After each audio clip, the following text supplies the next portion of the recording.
السلام عليكم ورحمة الله وبركاته. ازيكم احنا متابعين؟ هنعمل ايه النهاردة مع بعض او الفيديو بتاعنا ايه؟ عندي قلقاس انا مفرزاه اطلعه اعمله معاكم. جميل جدا. واعمل شوية بطاطس ني في ني. طب ليه يا مرمى؟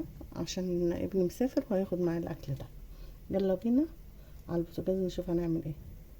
بصوا يا بنات، معايا حلة وفيها شوربة، وهنزل بالقلقاس بتاعنا. لازم وانت تطلعيه من الفريزر تنزلي بيه على طول.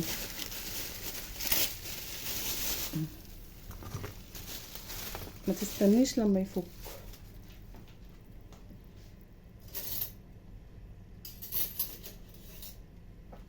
تستنيش عليه لما يفك.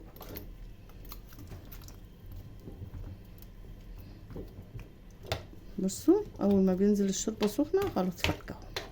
هسيبه بقى يستوي. هسيبه يستوي معاه. هسيبه يستوي. معايا ايه يا بنات؟ معايا حله وفيها بصل وفيها ماده دهنيه سمنه على زيت، وهنشوح ده كله مع بعضه. هعمل بطاطس ني في ني.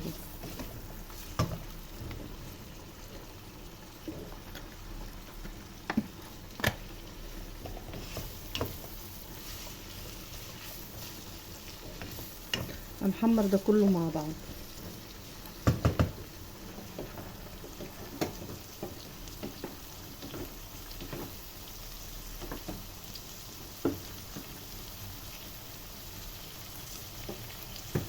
انا مش هحمره يا بنات، انا يا دوبك تدبل بس وهنزل بالبطاطس.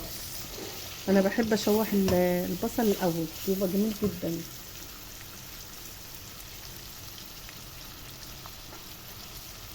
احط له شويه سكر كده يكرملوا.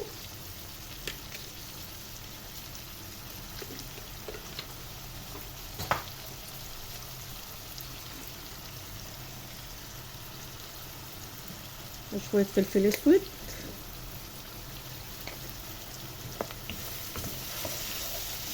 وشمي ريحه بقى. شمي احلى ريحه. بجد ريحه الاكل جميله جدا. جربي كده.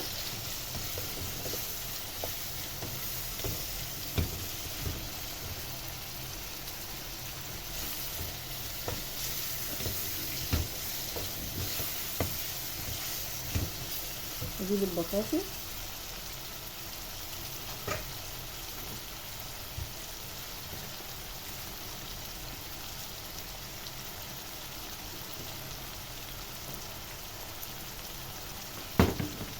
طب بطاطس قد ايه؟ الكميه اللي انت عايزاها يعني.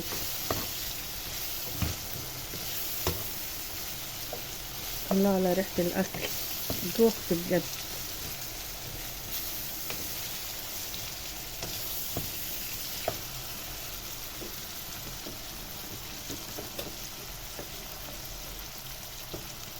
طبعا انا بقلب القلقاس ما بسيبوش كده، بس هو خلاص دخل في السوا. هطفي عليه.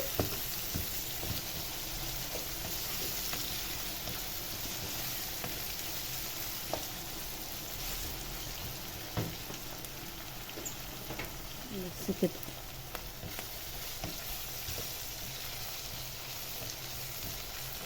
ما بياخدش غلوه، خلوا بالكم لما تعملوا قلقاس ابقوا عينكوا عليه، عشان في قلقاس بيغيب وقلقاس لا.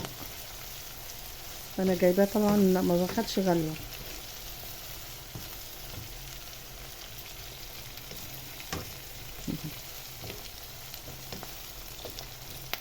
تدبل شويه بس كده. وهنزل عليها ايه؟ بالبطاطس والطماطم بتاعتنا.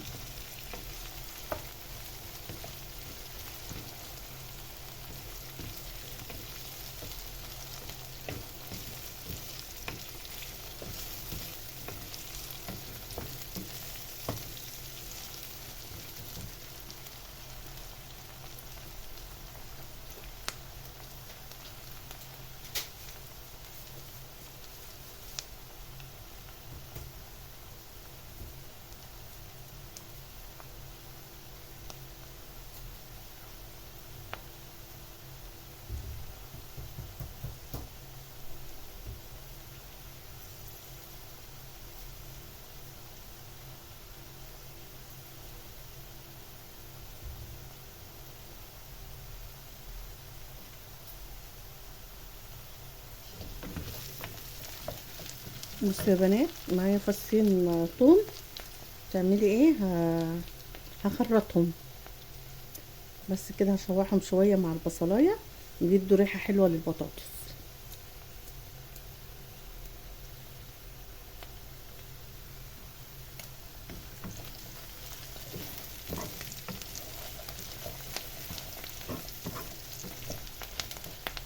لو عندك شويه كزبره حطي برضو، بتدي ريحه حلوه قوي للبصل.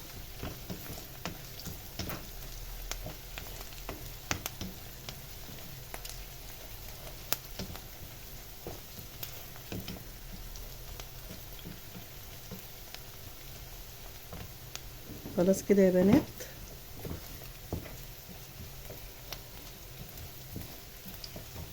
انزل بالبطاطس.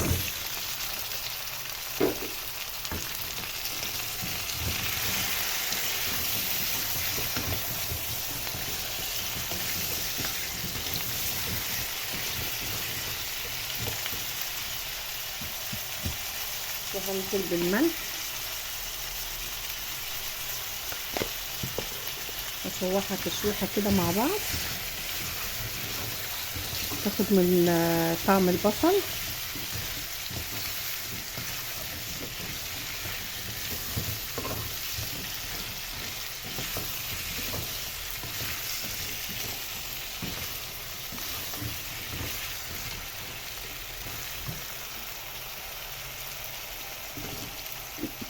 وهنزل بقى بالطماطم.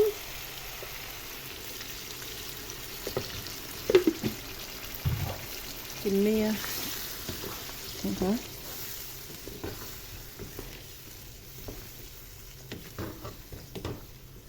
وشوية كمون. لو عندك فلفل اسود انزلي بيهم.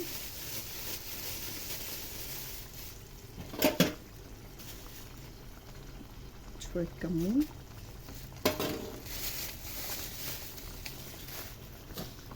لو عندك كزبرة حطي شوية معاكي. شوية فلفل اسود، بحب انا الفلفل الاسود في الاكل.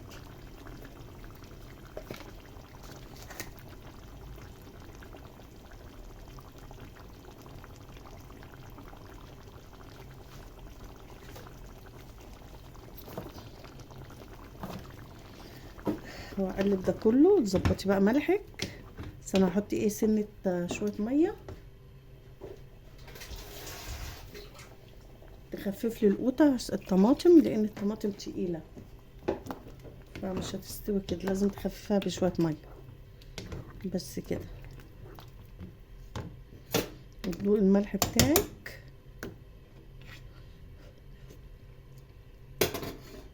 هي عايزة سنة تاني بس سنة صغيرة، بس جميلة جدا. بس هسيبها بقى تستوي غلوتين تلاتة كده لحد ما تستوي. بس انا تغلي غلوة او غلوتين وهوطي عليها. بحب الاكل على نار هادية يستوي، بيبقى طعمه حلو قوي. بس كده.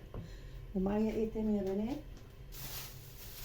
انا طبعا مفرزة السلق مع القلقاس، همسكه اضربه في الخلاط ونشوف هنعمل ايه.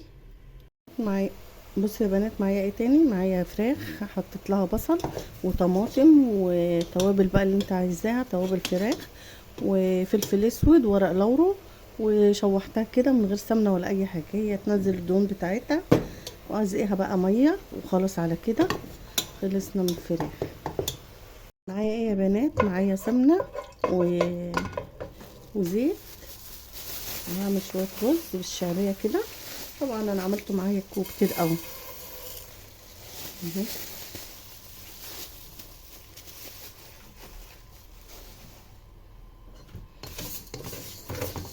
حمر الرز بالشعريه.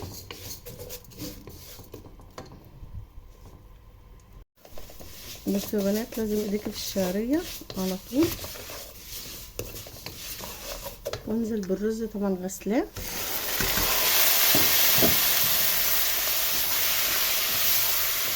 لازم تديها اللون الذهبي، متغمقهاش، بتغمق لك الرز. لكن كل ما تبقى ذهبي كده وفاتحه شويه كده تفتح لك الفلفل يبقى حلو. وهعمل ايه؟ هحط الملح بقى. واشوح ده كله في قلب بعض.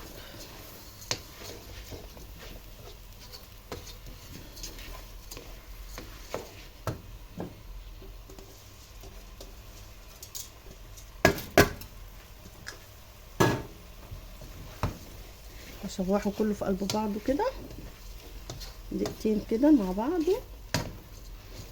بعد كده انزل عليه بالميه.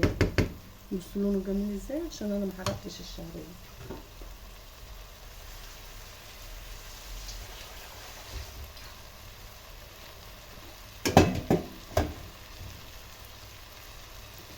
لما بتخلي الشعريه ذهبي كده تخلي لك الرز ابيض وجميل شكله حلو قوي.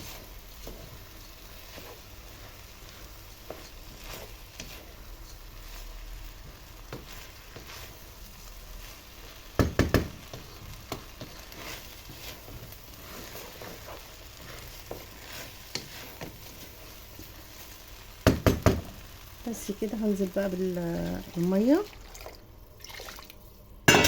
يا دوبك تغطي الرز.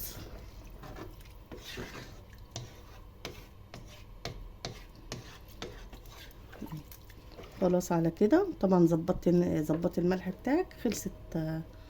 خلص الرز بتاعنا كده. هسيبه لحد ما يتشرب وبعد كده هوطي عليه. انا مش بغطيه، انا هسيبه زي ما هو كده ولما يتشرب هوطي عليه واغطيه. بصوا يا بنات انا القلقاس استوى اهو. هعمل ايه؟ ضربت السلق والكزبره. ده سلق وكزبره يا بنات، انا نسيت اقول لكم. فانا هنزل هصفيه على السلق لان عيالي بيحبوه اخضر. لولا كده انا كنت مسكته كله كده من غير ما اضربه في قلب الطاسه على البوتاجاز بمعلقه سمنه وشويه توم، بس هما بيحبوه اخضر فانا بعمله كده عشان يبقى اخضر. لكن هو لو انتي مش عايزاه اخضر كده واللون بتاعه الطبيعي اللي كانت اجدادنا بتعمله، انك تمسكي ده كله تشوحيه في فص توم على البوتاجاز وبعد كده ايه تطحنيهم. بصوا عيال عايزينه كده بقى اخضر بس كده.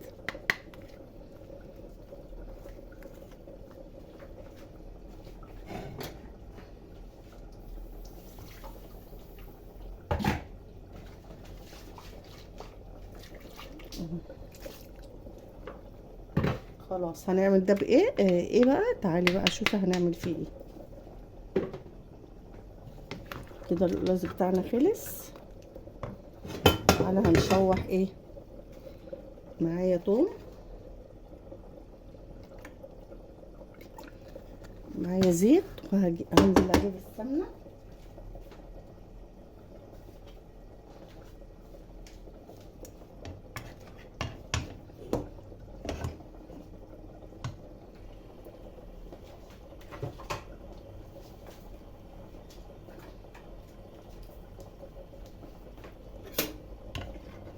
ومعايا الثوم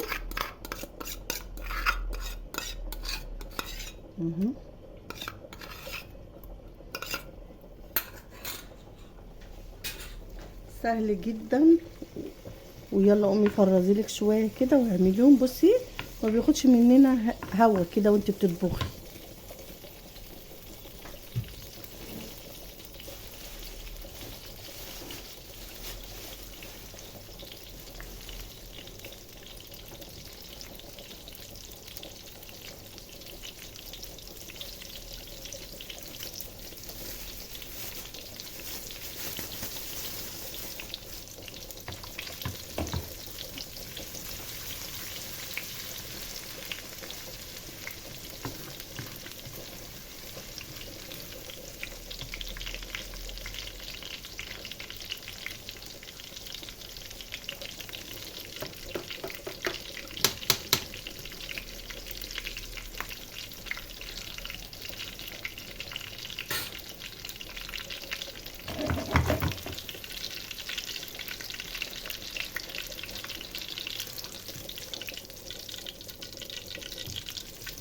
بصوا يا بنات خلاص كده. هنزل بشويه كزبره حلوين كده تدي الريحه، وهنزل بالسلق بتاعنا.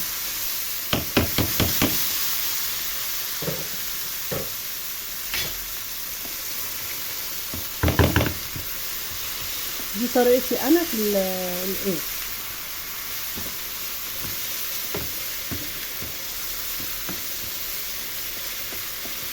وهمسك ده كله مع بعضه كده. الله الله على الريحه، يا جماله يا جماله، بجد جوعت على الريحه.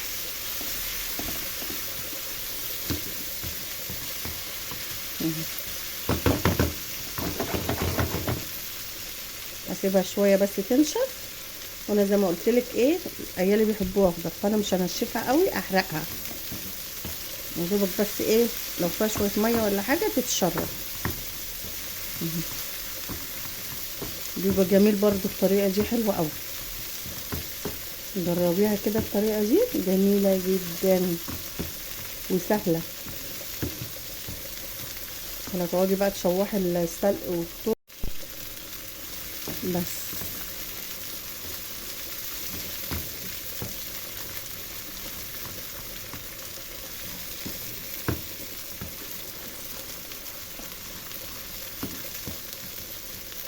خلاص كده يا بنات.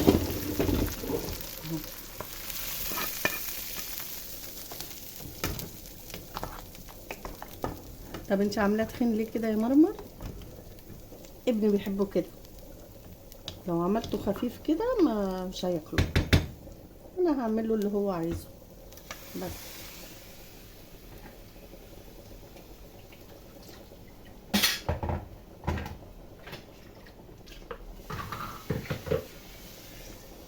خلاص كده اكلنا خلص، هطفي، ولما اخلص خالص البطاطس وكله هوريكم الاكل. يا بنات الاكل خلص، ادي القلقاس اهو جميل جدا، وهيجي الرز شكله تحفه اهو وجميل ومفلفل، بصوا مفلفل وجميل ازاي. وادي البطاطس اهي،